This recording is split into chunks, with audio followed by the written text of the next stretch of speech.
Time keeps on leaving and we keep on moving. When do we pass on our wisdom to the youth?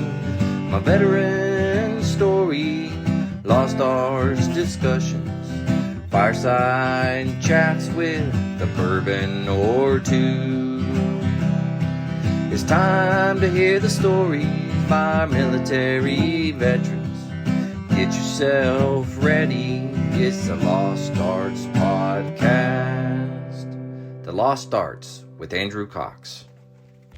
Hello, my friends, and welcome to the Lost Art Podcast, that podcast that has given a voice to our veterans. On today's episode, we will have a My Veteran Story with Marine veteran Roy Reyes. But before we get into the episode, are you enjoying the podcast? Then consider becoming a TLA patron. That's the Lost Arts patron. It is through donations that we are able to continue recording the podcast and getting our veteran voices out for all to hear. Just go to the Lost Art website and click on the Become a Patron link at the top. If becoming a TLA patron doesn't work for you and you would rather give a one-time donation, then go to the Lost Art website and scroll down until you see the donation link. Any donation is appreciated. If you would like to be a guest on the podcast and tell your veteran story, then email me at thelostartwithandrewcox@gmail.com. All right, we're back. We're doing a My Veteran Story, and with me I have Roy Reyes. Roy, how you doing today? I'm doing great, Andrew. I'm excited to hear your story. Like I told you earlier, I've gotten several individuals that have mentioned your name and said that you have great stories to tell, and so I'm excited to hear what you have. And so, what was it that got you into the Marine Corps? So let's start there. Like, where did you grow up, and then coming into that? Well, the where it really started must have been in middle school, probably about I don't know, about 14, 13 around Yeah. years of age. About that time, I had a couple of cousins that were about 5 years older than I was, Mm-hmm. and they joined the Marine Corps. At the same time, they joined, went to boot camp together, and came back. And this must have been like about in 1962, around there. Okay. And when they got back home, the family had a reception, and they were there in their tropical uniforms Mm-hmm. with their garrison cap, and they looked sharp. You know, they looked sharp and proud, and Mm-hmm. they were talking about how great it was to be in the Marine Corps. So it Yeah. kind of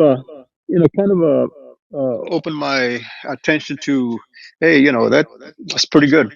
Mm-hmm. So that's where, where I really thought about it, briefly. But then, at that age, life goes on, and you're into your own thing, growing up. So I guess the next what really came to mind was when I was a junior in high school. Well, let me take it back a little bit. Okay. Uh, but when I was junior in high school, my one of my cousins, named Gregory Valdez, he was with the Third Marine Division, Ninth Marines, and Mm-hmm. he was one of the first ones to go to Vietnam when 65. Oh, wow. So he spent almost a year there, and then he came on leave, and Mm-hmm. actually he extended to go back, Oh, but wow. Okay. yeah, but he came on leave before doing that. Right. And I was able to spend some time with him, because he was one of my favorite cousins, one that I would look up to, and he Right. was like a role model to me. Mm-hmm. So I recall that before he left, he came by the house and visited, talked for a while. He was talking to my parents, and he was one thing that I caught on to was that he was saying that he was going back because he wanted to go back and make sure that he took care of his buddies. Right. Yeah. So so that was his motivation to extend and go back. So that was the last time that I saw him. The next time that I had a dealing with Gregory was I came home from school, and it was about a few months later after he left, Mm-hmm. and I see my mother crying. So I said, what's wrong? He said, well, Greg has been killed. Oh no. Yeah, so Hmm. that really was an impact, you know. So Yeah. attended his funeral, and that left a big thought in my mind. What this is serious stuff, Marine Corps and all this stuff, and Hmm. is it something that I want to do, type of thing? But again, it's a passing thing because I'm still in high school, Hmm. and yeah, Vietnam was going on, but wasn't a lot of hype about the war because it was still in its early year. Right. So pretty much the following year, I was going to my senior year. By that time, things were escalating, and Vietnam was all over the news. So by that time, being a senior in high school, the talk all over campuses, probably all over the country, was, what are you going to do once you Right. graduate? Hmm. And the draft was going strong. It was pretty much anticipated that once you graduated from high school, you were going to be drafted, Right.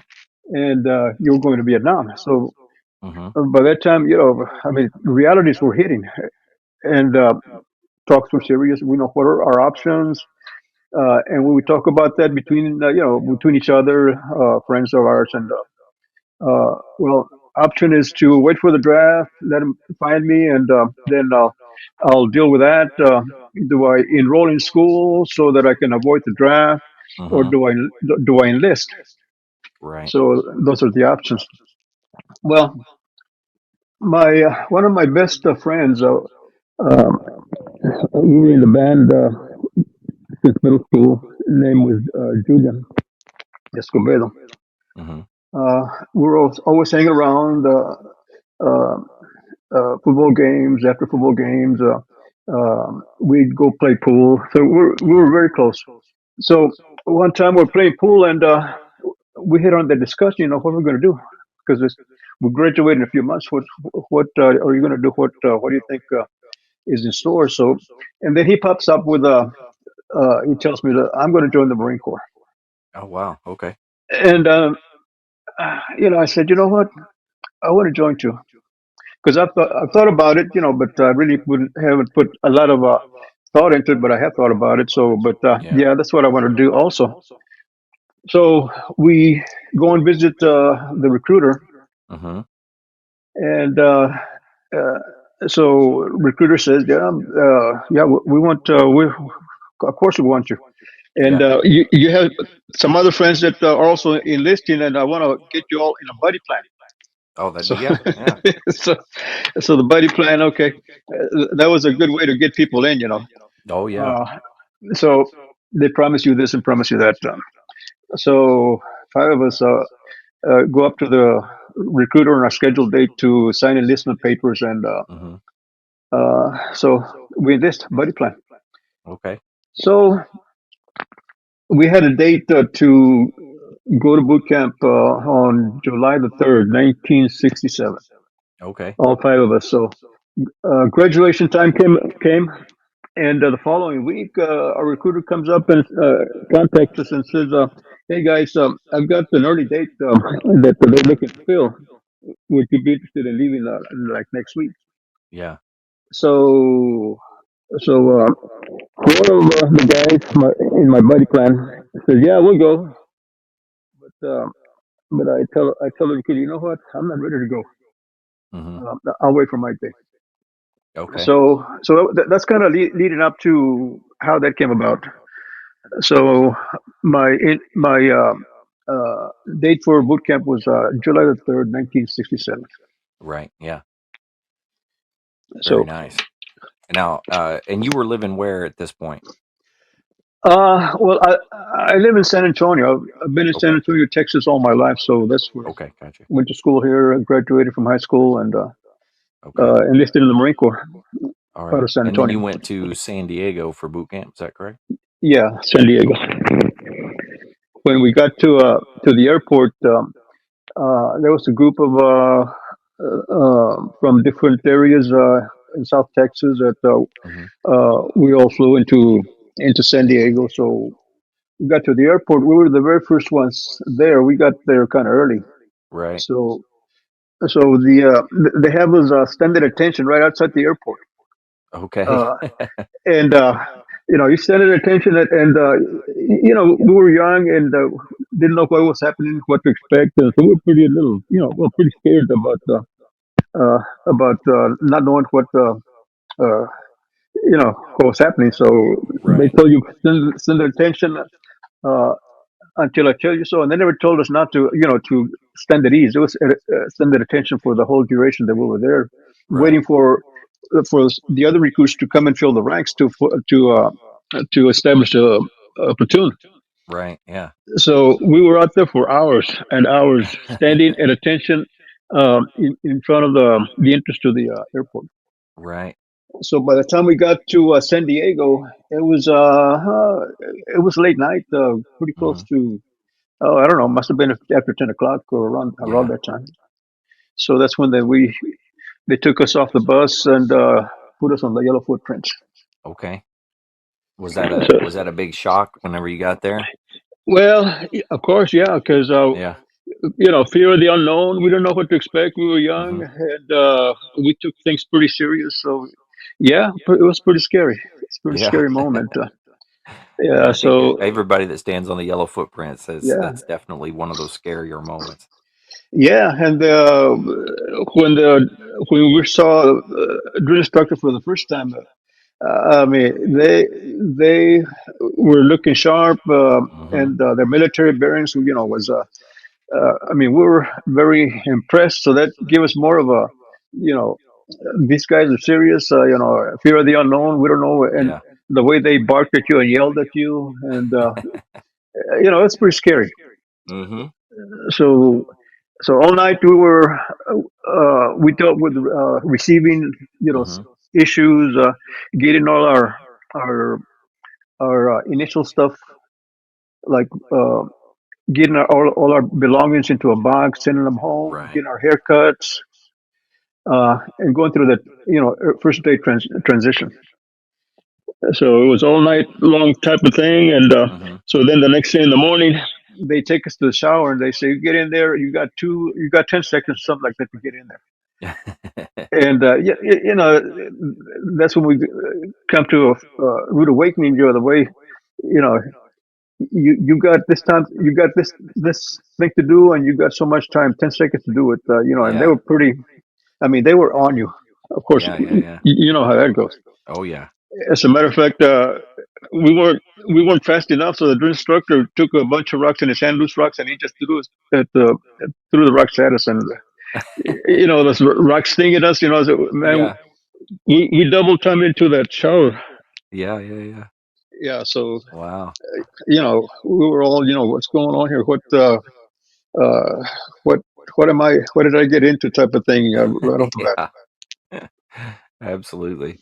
Yeah. And then how long were you at in receiving there? Uh, well, it was an all night thing, because again, Yeah.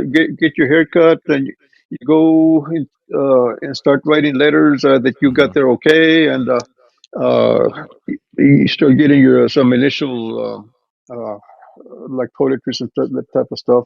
Hmm. They have you get all your belongings. Uh, issue you, of course, your first set of uh, clothes, and everything Right. that you possess.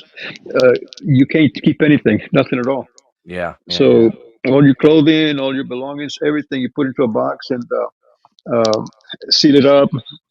And get ready to have it shipped off. So all that stuff getting organized kind of takes a little while. Yeah. Yeah. Yeah. So right after we took a shower, then they take us into our living area. I was with the Third Battalion, Okay. platoon 3015, and Nice. the first thing that we did, and of course they had those Quonset huts. I don't know if Oh you're yeah. familiar with the Quonset huts. No, I'm familiar with them. They still had some of them up. Well, when I was there, what was that? Oh, okay, 2006, maybe five, something like that. They okay, still had them, some of them there. I think they're all tore down now, but they were there for a yeah, little while. yeah, yeah. Well, a platoon would occupy four Quonset huts. Okay. So uh, as soon as we had the shower, take us to our Quonset huts. By that time, Uh, we had a seat bag full of clothes, clothing, Hmm. all our issue. Right. And the next thing that they showed us was how to make up your rack, Hmm. and like you better make it up just like I'm showing you type of thing, you know. Yeah. So did that. Went to Chow morning to breakfast. Hmm. Came back and then proceeded and getting some more equipment like your M14 and Right. that type of stuff. And then from there, I don't recall exactly, but that pretty much took us into the following day after we had gotten to San Diego. So Right.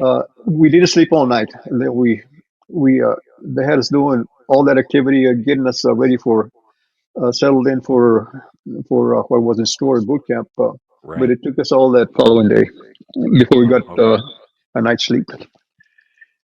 And that's And always fun. Stumbling yeah, around. yeah, I was uh I was the last one when you went to the Quantum Hut. I was the last one, the last rack. So Okay. the next morning, uh, the instructor barks out orders to hit the you know uh, to hit the formation to come out, hit the deck or hit the road, or Right. I forgot what exactly. But as soon as he shouted that, everybody starts running out. And I was the very last one. And I don't know if you noticed that I was the last one, and he just did it to show an example. But he slammed the door right in my face. Oh no.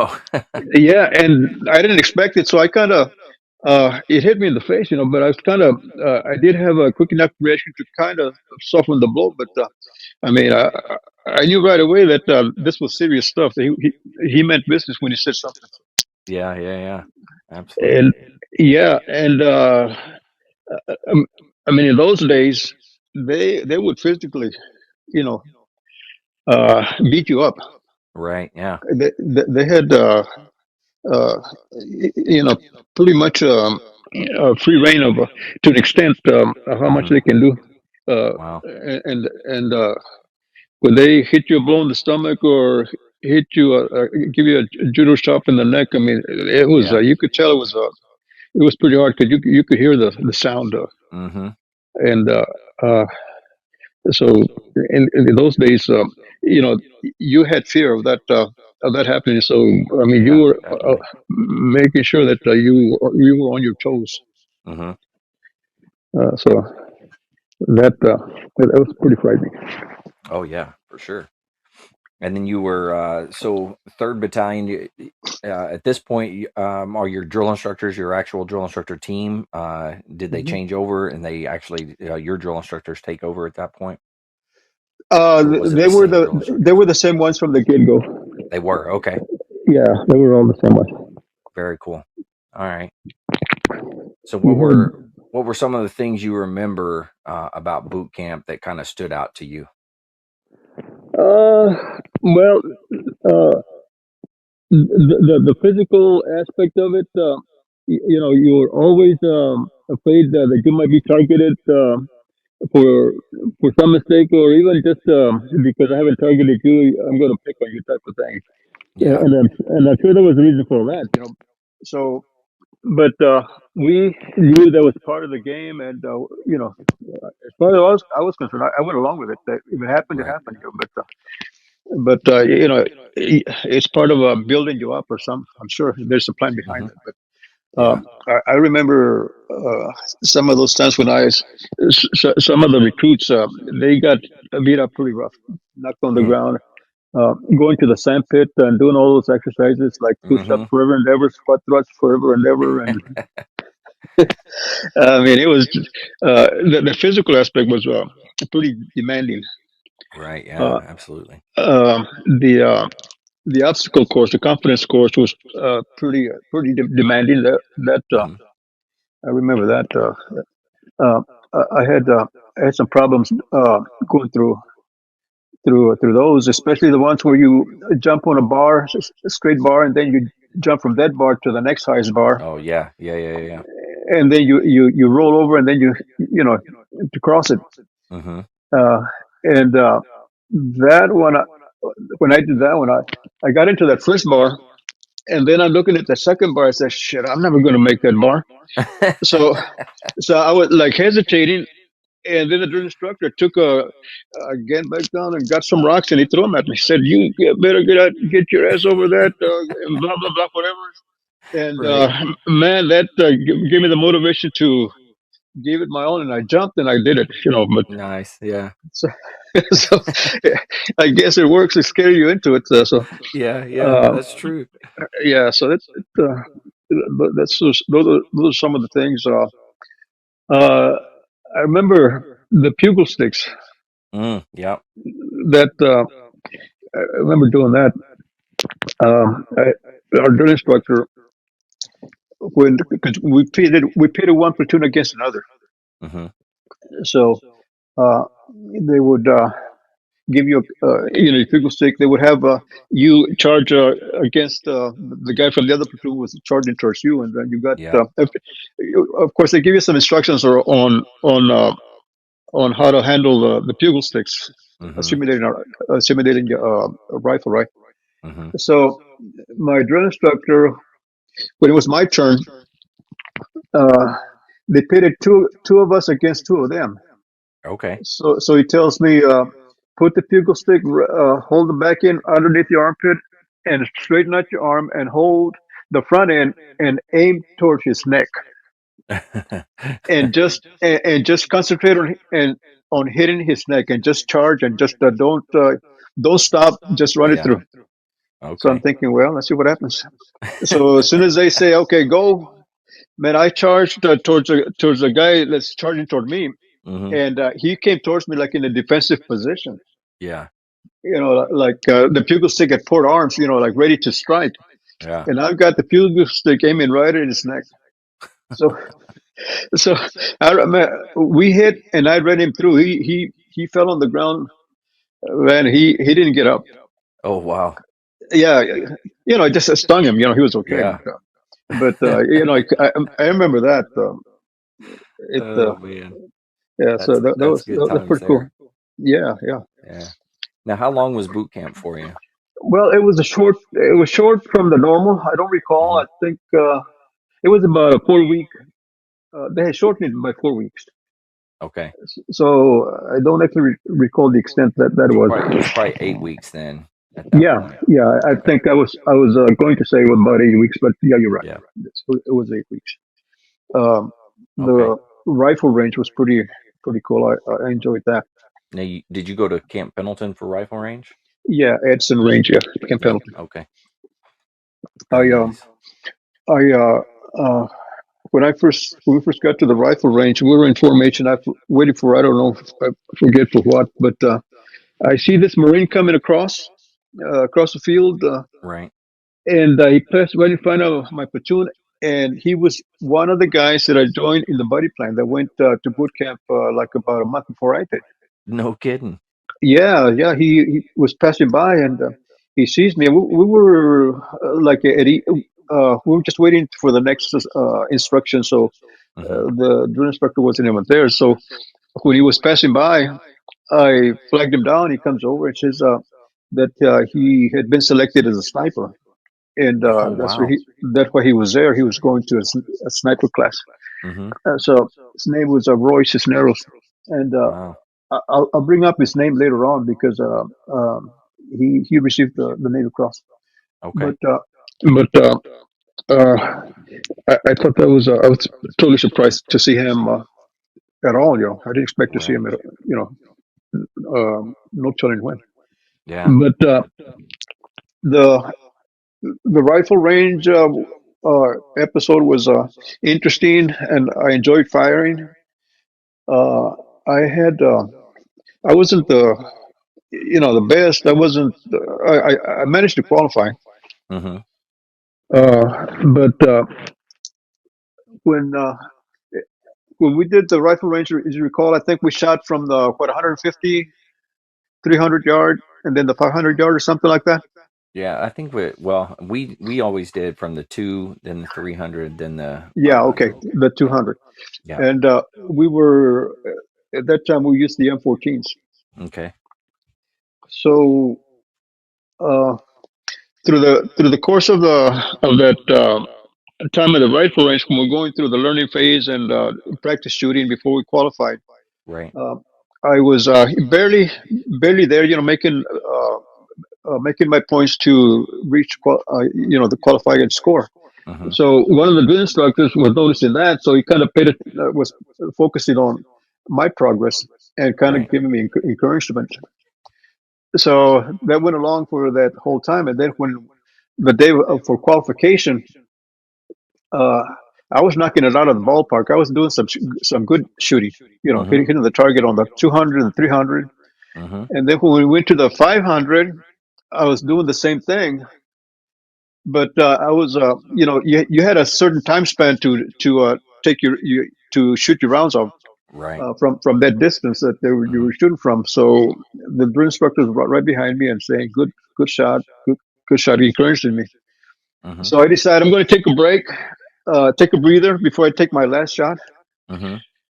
So I put the rifle.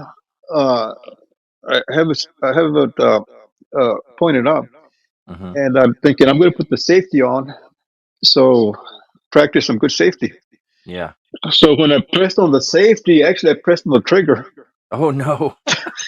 So so so I shot at birds in the sky, I guess, because it Oh was my pointed. goodness. So in other words, I wasted a bullet. Yeah.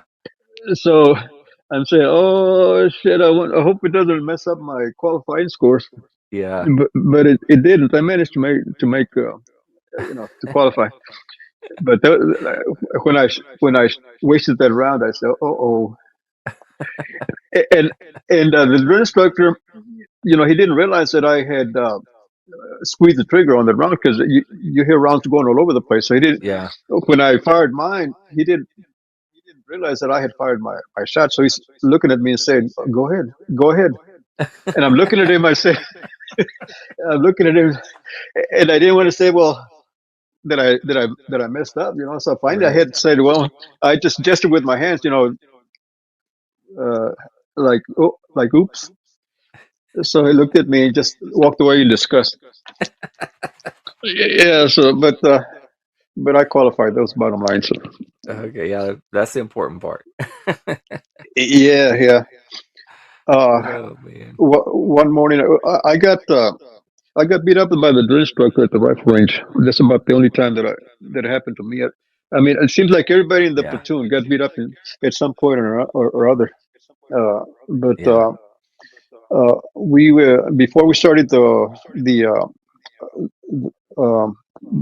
instruction shooting the rifle shooting instructions.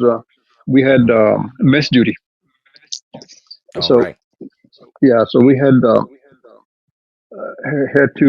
to work till, I don't know, late at night, and then by the time we hit the barracks and hit the rack, uh, we only got like about 2 hours sleep before we had to get up to prepare for going out to the rifle range.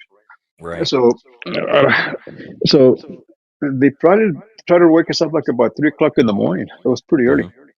So we had uh, been in the rack about a couple hours, and then they turn on the lights on the squad bay and start banging on cans and everything, and get up, get Hmm. up.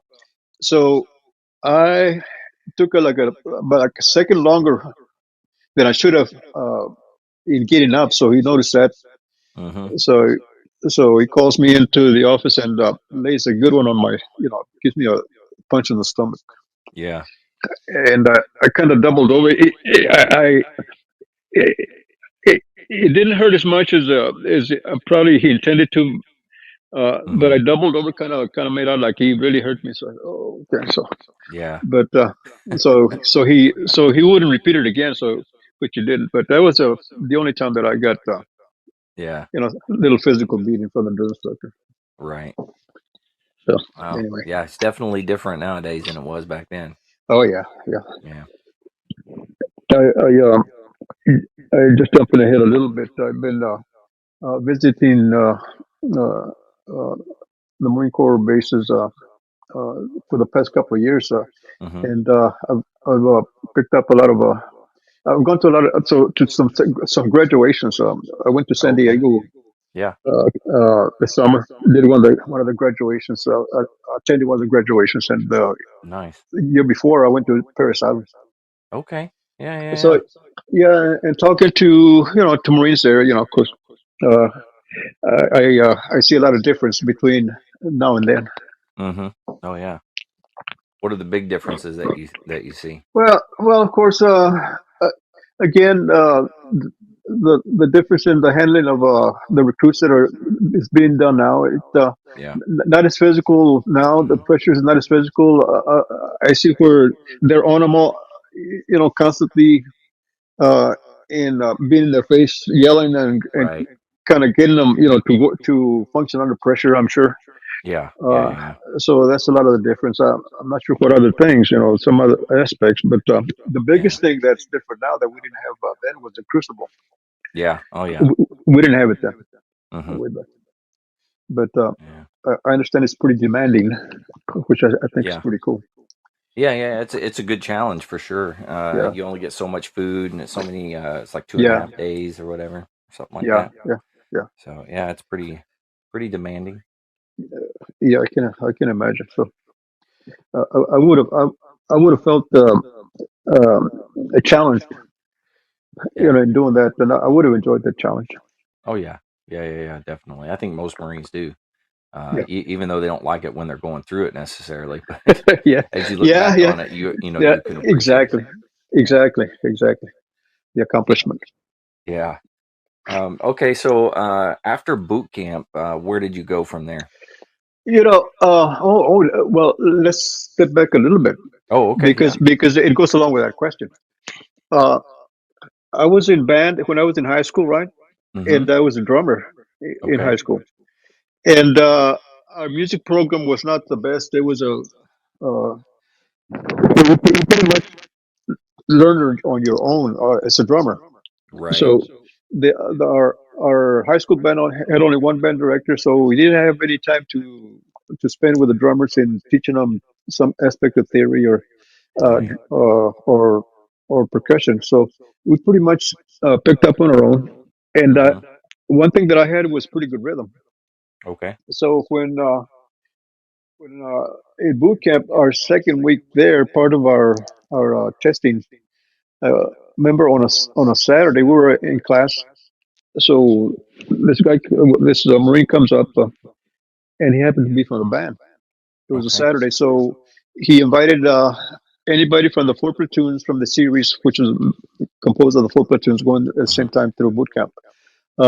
Anybody wants to try out for the band, fall out in formation, and he was going to march us to the band hall.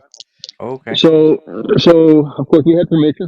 That was one of the things I understood. So uh, there were 11 from the four platoons from the series that marched in formation to the band hall, Mm-hmm. and I was the last one in line. Okay. So we walk into the band hall. They line us against the bulkhead, against the wall, and they tell us it was in the morning, about 10 o'clock in the morning. Mm-hmm. So they tell us just stand here at attention, and somebody will be out here to audition you. Right. So a short while later, this gunner sergeant comes out. He mentioned he was the drum major, Okay.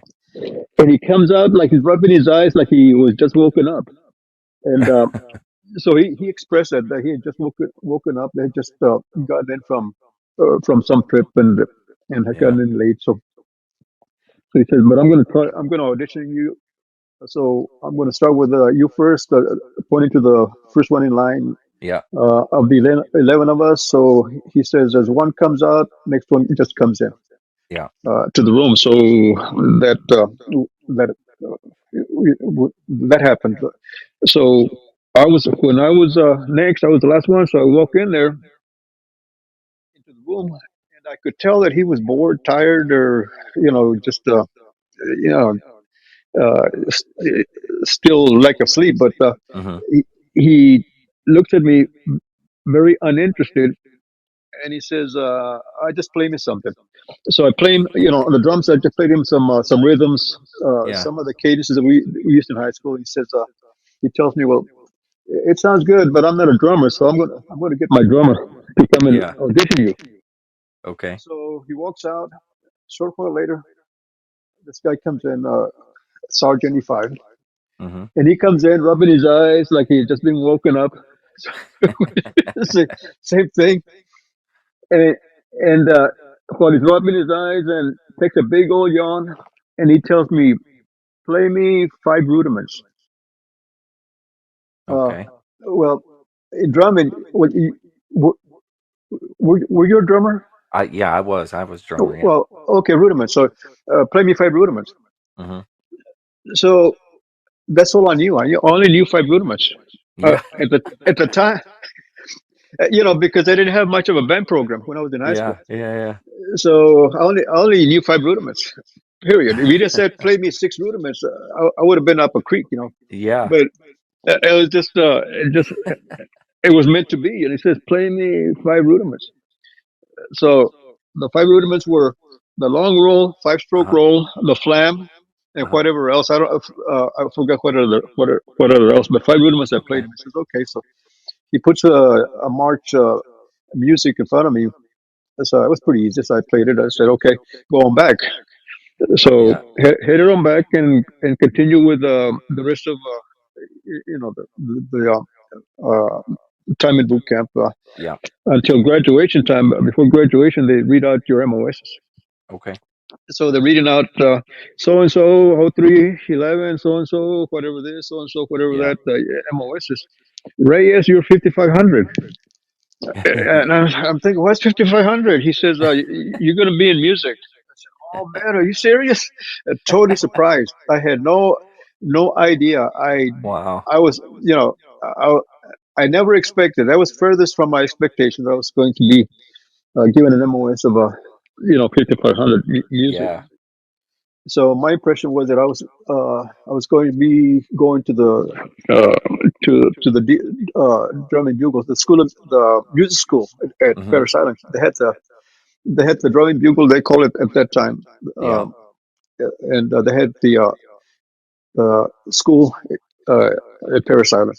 Okay. So I knew I was going there. My order, uh, after graduation, then we went to a couple of weeks of infantry training Hmm. before we went on leave, and then after we went on leave, then we were reporting to our duty station. So that was Paris Island. So Okay. when I got there, that was like in about October, I guess, of '67.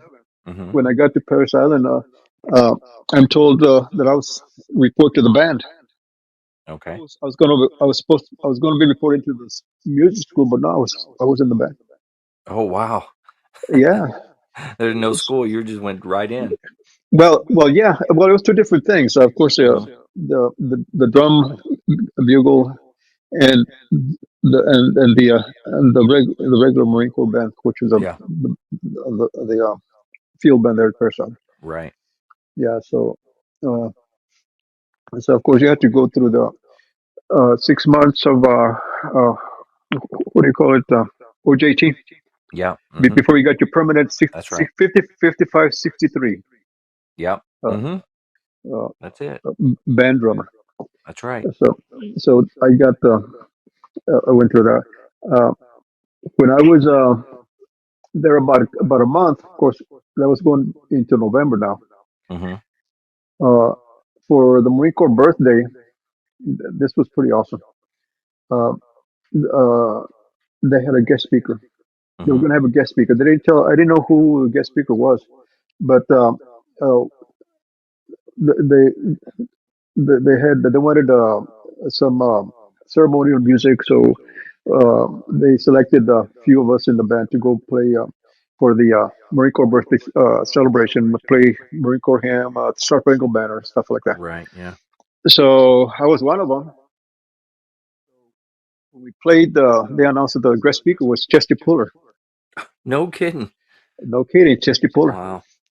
Yeah, so so we played our bit, opening ceremonies, and then they invited us to stick around. Very cool. Yeah, it was at the officers' club. It was at the officers' party, Yeah. and Chester Puller was the guest speaker, and we could stick around and mingle. Yeah. And you got to So mingle with Chesty Puller, I huh? got to mingle with Chester Puller, and Holy moly. I like to say I partied with Chester Puller Yeah. because Absolutely. because I bedded up to the bar and got my drink, and Chester Puller after his speech, he was there and he was talking to carry on conversation, war stories with anybody that was around him. Yeah. And so you would see five, six, seven officers around Chester Puller, and that was Hmm. me also, one of those in the little circle listening to Yeah. everything he had to say and eating everything up. Just Wow. I mean, the guy was just impressive. He Hmm. he was just like I saw him in pictures, and Yeah. the thing was that 3 months prior to that, in boot camp, the saying was when you went to bed, "Good night, Chester Puller, wherever you are." Yeah, that's right. That's the And same thing now, I said. Yeah. yeah, and now there he is in the flesh, right in front of me. Holy cow. Yeah, with all those medal, all those, Yeah. man, that was impressive. I was that was a story to be told. So, do you remember any of the stories that he told, or Uh, no, no, I don't. okay? It was too far back to really in detail, Oh yeah, yeah, uh, yeah. but I'm sure they were because he was being asked questions, he was answering questions. It was Hmm. something like that. So, Yeah, uh, that's really but cool. yeah, yeah, but Not just everybody be can say that they were drinking buddies with Chesty just Puller, right? just a puller, yeah, yeah. Yeah, yeah, that's really cool. So, yeah, and I mentioned that to a graduation to no, I mentioned that to a group of recruits from the San Antonio area. It's the 20th recruiting district, Oh, okay. and the all the recruiters from the 20th district were having meet the parents' night. So all the recruits that they had uh, signed off for the Marine Corps, Hmm. the parents were invited to attend to meet the recruiters. So it was Right. uh, a big group of people uh, invited to an auditorium, and there was a lot of people there. A lot of all the recruiters in that 20 district, and so one of the ones that was being enticed to join the Marine Corps was my son. So my son invited me to go and meet the recruiter. Yeah. So so we're sitting at a table with one of his friends, and uh, I told my son, "You want me to impress your friend? Let me tell him this. I bet it'll impress." So I told his friend, "I partied with Chester Puller." Yeah. So he says, "Oh, you did, sir? You did, sir?" And all this stuff. So I said, "Yeah." So not too long after that, he comes up and he brings over his recruiter because he told Hmm. his recruiter that I had partied with Chester Puller. Yeah. So the recruiter comes over. He says, "Sir, did you party with Chester Puller?" I said, "I sure did." So he says, "Wow." So then he, he asked me a few questions. Then he comes back and brings all the recruiters and the NCOIC of all the recruiters. Yeah. I had all the and some of the drill instructors. They were surrounding me. They wanted to know about my story about partying with Chester Puller. So That's pretty cool. yeah, so it I mean, was it's pretty one cool. heck of a story, that's for sure. Yeah, it is pretty impressive because who have you heard say that? Yeah. I don't. You're the first person I've ever known that is that Yeah, has ever said anything like that. So yeah. So anyway, so much for that. very cool. All right. So you're in the band at Paris Island, Yeah. and then how long were you there at Paris Island? Okay, I was there 9 months. I Okay. was from October 67 through almost summer of 68. Okay. And here's uh, one time that I remember that's going to play later on Hmm. in my story. But my band officer was Lieutenant William Black, Okay. and he retired in 68. And he he was pretty. The general really liked the band, Hmm. and the general was Orman R. Simpson. He was a Okay. commanding general at Paris Island, Yeah. so he loved the band. He every time we played colors, as much as he could, he'd come out and listen to the band, and he'd compliment the band and then walk back in. Right. So uh, Lieutenant Black was one of his favorite officers on base. So when Lieutenant Black retired, we had just finished playing colors. So General Simpson invited uh, our commanding officer, our band officer up because he wanted to give him a certificate or something, and he Yeah. invited the whole band into his office. Okay. So the whole band goes up there. They're listening to General Simpson compliment Lieutenant Black for his time and service in the Marine Corps and being a fine Mhm. officer, and gave him a certificate and all this stuff. So after they finished, after it was done, we walked out and shook. We all shook General Simpson's hand, Right. because he's a high profile person, Uh-huh. pretty person, pretty impressive, especially when you're an E1 like me. Oh yeah. So I shake his hand and I said, "Pleasure meeting you, sir." Okay, and that was it at the time. Yeah. But I'll bring him up. I'll bring him up later on because Okay. this will Yeah, be yeah, yeah. interesting. Uh, so a- anyway, so about 9 months with the band. Uh, the new officer that took over was Charles Pearson. I don't know Hmm. if you heard his name, but I've heard Captain that name.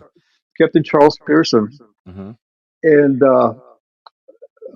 lo and behold, I get informed that I was head orders for the Naval School of Music. Okay. So, and I, I don't know why I was selected to do that because at the time, the Naval School of Music, the breakdown in the Marine Corps, the slot the Marine Corps has in the Army is pretty even, right? Because Right. those are the ones that attend the School of Music. But Mhm. at the time, there were only five Marines in the whole school, Wow. and two slots were for the beginners, two slots for the intermediate, and one slot for the advanced. That's Right. what it was when I showed up there. So uh, the only two of us, one me being one of them, were got orders for the Naval School of Music. So why did they pick on me? Mhm. So anyway, the other person was from uh, from First Mardiv, I think. No, First Mardiv Division was not here. Must have been the band from Camp Pendleton, Marine Corps band from Camp Pendleton. Yeah. So we're the two in the beginning class, Right. but I wound up at the Naval School of Music, Hmm. and that was like summer of '68. Okay. Well, I had a I had a hard time with theory. Mhm. uh, I was very frustrated because I couldn't pick up on it. That's because I never had a music foundation, you know, Right. in high school. So I music was I was beginning to get frustrated with music because of that. Yeah. That makes So sense. yeah, so I decided, do I want to do this and go through the aggravation? I don't think I want to do that. Mhm. So I went to my uh, HNS, the NCO in charge of the Marines Mhm. at Little Creek, and I requested to get out of to be taken out of the Marine Corps, out of the band, Yeah. out of the band field into something else. So I was asked, well, what do you want to get into? I said, well, I don't know. Anything. How about truck driver? Yeah. So I'm told, well, see what we can do, and see what we can get you into. So about 2 weeks Okay. later, they called me back in, and I'm told, well, you're no longer in the band, but you're not going to be a truck driver. You're going to be a combat engineer. Oh, I okay. said, what? Combat engineer? What's that? So anyway, well, you'll find out because you're going to combat engineer school in Camp Lejeune from here. Yeah. Okay. So by that time, that was like late 69, 68. Okay. So went through the course, combat engineers course, uh, Courthouse Bay Mhm. at Camp Lejeune. Yeah. And once I finished that, then my next orders were for Vietnam. Okay. And So that was my what unit were you going to in Vietnam? well. Uh, I was sent to the it was the First Marine Division, and an engineer unit, the Bravo Company, first engineers who Mm-hmm. which were attached to the Fifth Marine Regiment, who Oh, were in okay. support. We provided engineer support to the Fifth Marines, Right. Okay. and they were up at Anwa Mm-hmm. combat base in Vietnam, Gotcha. which was 32 miles southwest of the Dang. Mm-hmm. But that was quite quite a challenge. The whole thing because by that time, and I don't know what the uh, how rank is determined. Mm-hmm. But by that time, I was an E4. I had just Yeah. made E4.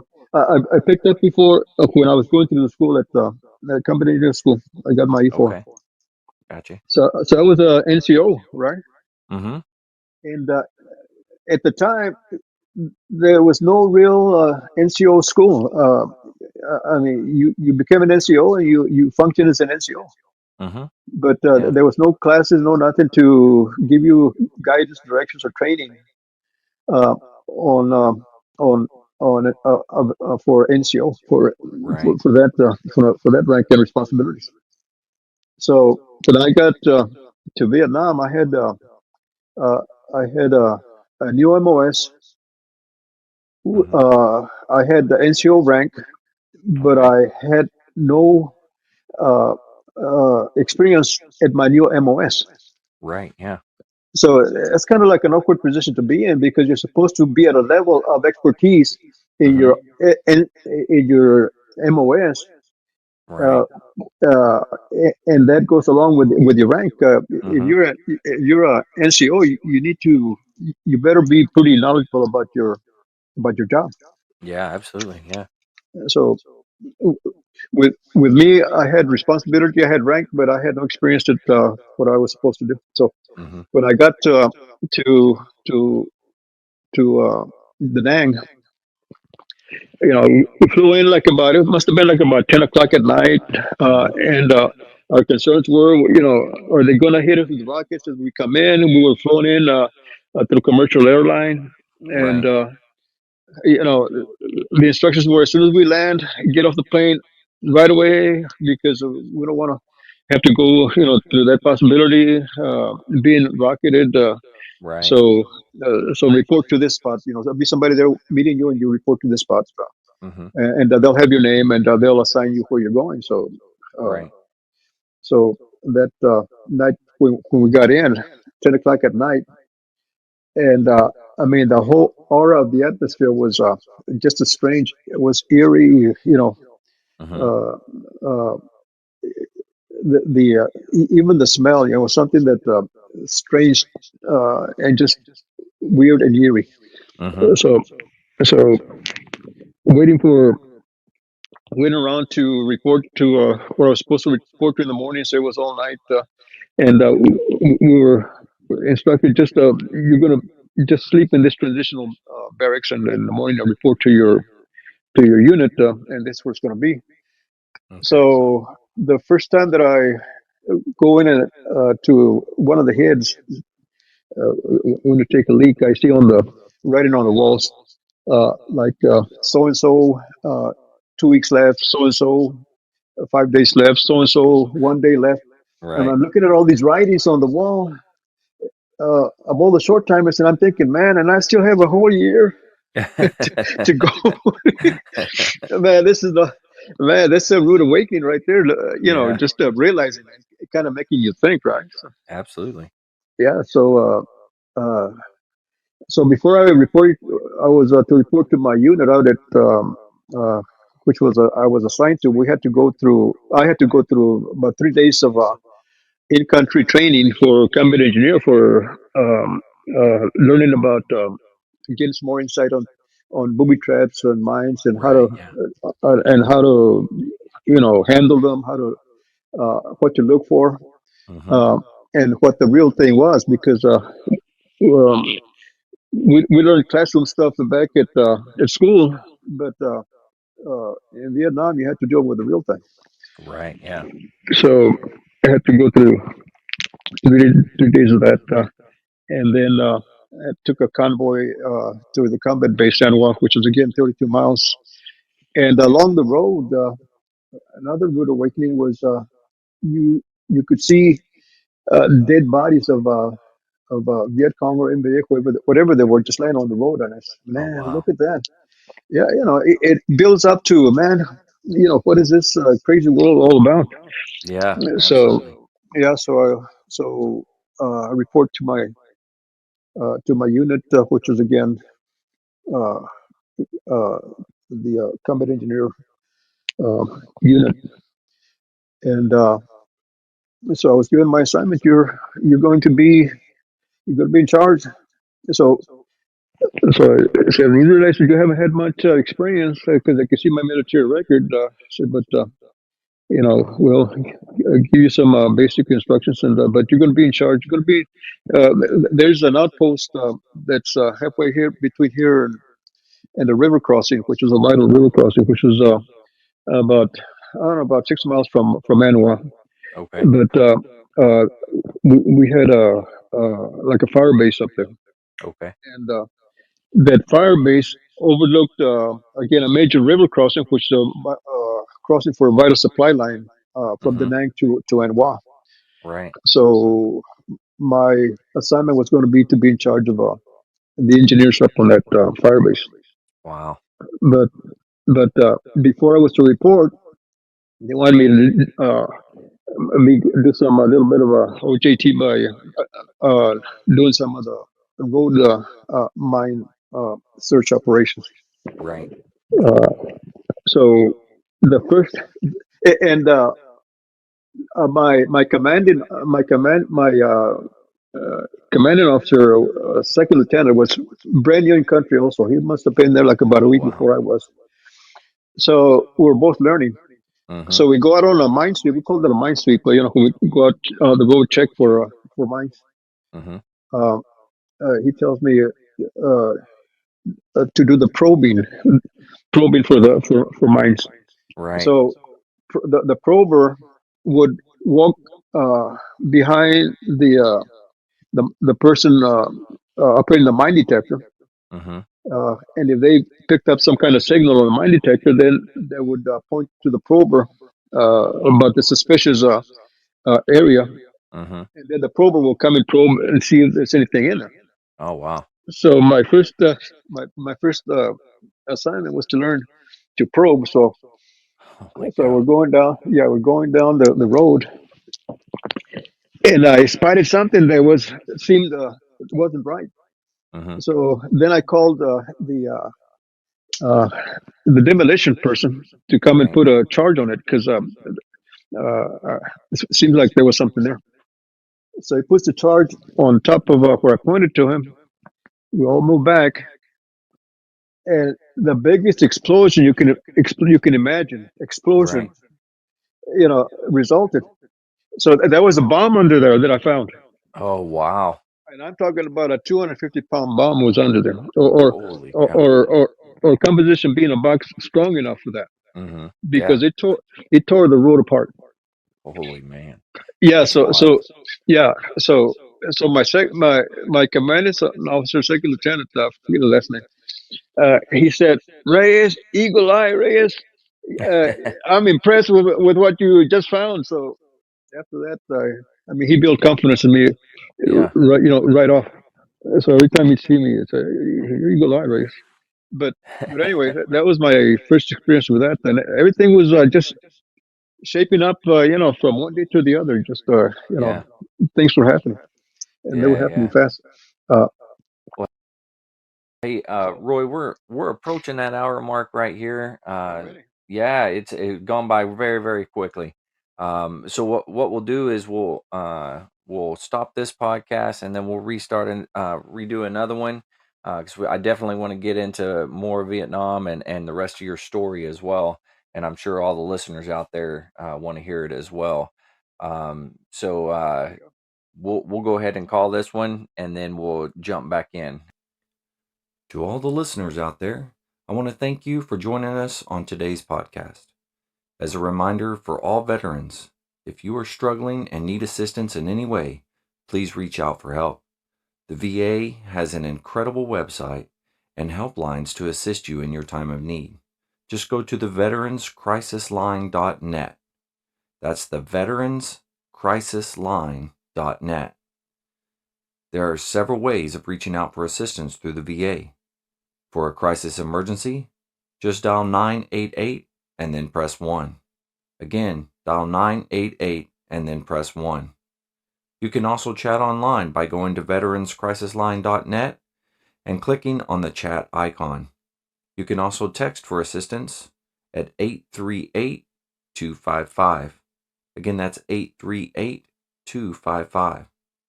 All calls are confidential, and you only have to discuss what you feel comfortable discussing. If you are in need of help, don't hesitate to call. You matter to me and all of your veteran community. One veteran suicide is one too many. Thanks again for tuning in. Don't forget, there are new episodes of the Lost Art with Andrew Cox podcast daily, Monday through Friday.